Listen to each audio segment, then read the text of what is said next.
मैं डॉक्टर आनंद कुमार गुप्ता, बलरामपुर अस्पताल Lucknow, chest physician, आपके सामने आज अस्थमा के मरीजों को इन्हेलर कैसे लेना चाहिए, उनको कुछ मॉडल्स द्वारा समझाने की कोशिश करूंगा। साथियों, जैसा हम लोग पिछले वीडियोस में समझ चुके हैं कि अस्थमा के पेशेंट में सांस की नलियों में सूजन आ सकती है। पहला मॉडल मैं आपको ब्रीदिंग ट्यूब का दिखा रहा हूं, जिसके अंदर आप देखेंगे कि ये डायमीटर सांस की नलियों में कितना चौड़ा है। ये नॉर्मल म्यूकोसा है, ये उसकी मांसपेशियां है। जब एलर्जी की वजह से सांस में सूजन हो जाती है तो आप देखेंगे कि सांस की नलियों में लालपन आ गया है अंदरूनी सतह पे, जो सूजन का द्योतक है। और जब अटैक पड़ता है तो सांस की नलियां इस तरह से सिकुड़ जाती हैं और इनके अंदर बलगम का जमाव भी हो जाता है। मरीज ज्यादातर क्या करता है कि इस स्थिति पे डॉक्टर पास आता है और जैसे ही उसको इस स्थिति पे आ जाती है तो उसको आदत से पड़ जाती है कि चलो अब तो आराम हो गया, दवा बंद कर देनी है। मैसेज ये है कि हमें इस स्थिति से इस स्थिति के बजाय इस स्थिति से इस स्थिति की तरफ आना है। अगर हम लगातार इन्हेलर लेते हैं तो हमें अटैक भी नहीं पड़ते और हम इस स्थिति से इस स्थिति तक आकर के सामान्य आदमी की तरह जी सकते हैं। क्या करना है? सूजन रोधी दवा इन्हेलर से लगातार लेना है। इन्हेलर लेने के लिए जो दवाओं की तय की जाती है वो फेफड़े की क्षमता के आधार पर की जाती है और उससे आपको यह भी पता लगता है कि दवा लेते लेते आप में कितना सुधार किया गया। एक स्पायरोमेट्री होती है, पिफ्लोमीटर होता है। स्पायरोमेट्री से भी आप फेफड़े की क्षमता जानते हैं, पिफ्लोमीटर से भी जानते हैं। पिफ्लोमीटर पर इस तरह से अंक लिखे होते हैं जो एज, हाइट, सेक्स के आधार पर एक नार्मोग्राम होता है, जिसमें हम लोग जानते हैं कि उस पॉपुलेशन में उस एज, हाइट, सेक्स के आधार पर क्या नॉर्मल है फेफड़े की क्षमता। जब हम एक मरीज से कहते हैं कि एक लंबी गहरी सांस ले और उसमें हार्ड एंड फास्ट ब्लो करे, और जैसे हमारी संख्या यहां पर पहुंची 500, तो ये और इस तरह का 3 बार हम मरीज से कराते हैं और जो संख्या आती है वो उसकी संख्या हो जाती है और हम फिर देखते हैं कि नार्मोग्राम से उसका कितनी दूरी पे है और लक्षणों के आधार पर और इस गिरावट के आधार पर कितना इसकी संख्या आती है और कितने स्तर का इसका अस्थमा हो सकता है। जब हम ये तय कर लेते हैं कि इस स्तर का अस्थमा है और अस्थमा का ही पेशेंट है, तो हमारे पास 2 मुख्य रूप से इन्हेलर होते हैं।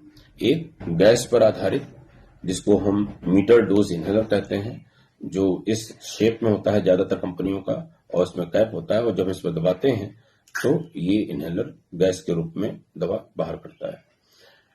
ये दवा बड़ी तेजी से निकलती है और इसको लेने का अगर हम बिना स्पेसर से लें तो इसके लेने का सही तरीका क्या होगा कि स्टीम लेने के बाद, नकली खांसी करने के बाद, जब हम सांस पुरानी बाहर निकालते हैं, बाहर निकाल करके मशीन में डालें और चलती हुई सांस, यहां से सांस साइड से सांस लेना शुरू करें और चलती सांस में इसको बीच में दबाएं और दवा और हवा मिक्स करके हम इसको ले जाएं और 10 सेकंड या 10 सेकंड से ज्यादा छाती के अंदर उसको रोक सकें। जो मरीज है वो इसको कोऑर्डिनेशन कहते हैं, इसको नहीं कर पाता, नहीं कर सकता। शायद हम स्वस्थ रोग भी करने में अपने को कठिनाई पाए कि चलती सांस में उसको लेना भी है, बिना टूटे सांस चलती जाए और हम ब्रेथ होल्ड कर सकें 10 सेकंड। तो इसके लिए और भी कई एडवांटेज हैं जिसको हम जब स्पेसर देते हैं इस कोऑर्डिनेशन के साथ साथ तो हमको मिलते हैं। ये एक कंपनी का स्पेसर है। स्पेसर कोई ट्यूबनुमा स्ट्रक्चर होता है। इसके अंदर हम पेशेंट से कहते हैं कि वो कैप हटाए, शेक करें, शेक करने के बाद इसमें रखें, क्योंकि दवा इसके अंदर सस्पेंशन के रूप में होती है। अगर हम शेक नहीं करेंगे, दवा और प्रोपेलेंट मिक्स नहीं होंगे प्रॉपर और तो हमें प्रोपेलेंट चला जाएगा, दवा नहीं जाएगी। फिर हम मरीज से कहते हैं कि अगर बलगम आ रहा है खांस लीजिए और सांस पुरानी बाहर कर दीजिए। बाहर करने के बाद इसको मुंह में लगा लीजिए और उसके बाद और एक लंबी गहरी सांस भर लीजिए और पूरा भर करके गले के नीचे छाती के अंदर सांस रोके रहिए।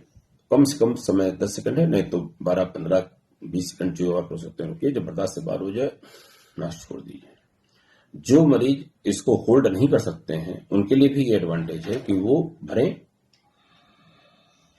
जो दबाने पर भरा था और मुंह से इसी के अंदर एक्सेल कर दें, फिर इसी दवा को अंदर ले लें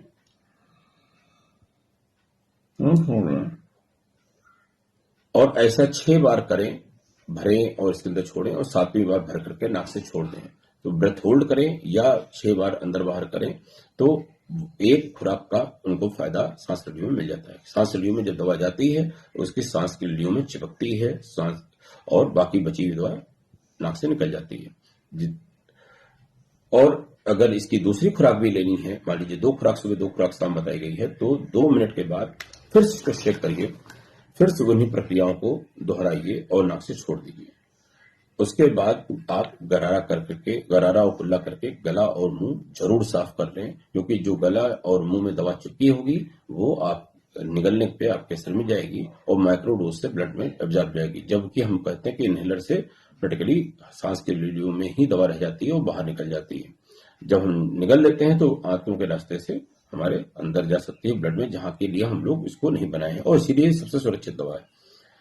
दूसरा रूप है DPI, ड्राई पाउडर इनहेलर। ज्यादातर कंपनियां कैप्सूल के फॉर्म में इसको इस तरह से बनाती हैं, और ये DPI की कई मशीनों में का एक मॉडल है। विभिन्न कंपनियां विभिन्न रूप बनाती हैं, लेकिन बेसिक फैक्ट यही है कि साफ सूखे हाथ से कैप्सूल निकालना है और मशीन में डाल देना है, जैसा कंपनी के मॉडल में बताया गया हो उसके कंटेनर की जगह पे। और उसके बाद भी सेम है कि आप सांस बाहर करें, गर्दन सीधी करके मशीन फिर इसमें मुंह लें और एक लंबी गहरी सांस भर करके रोक लें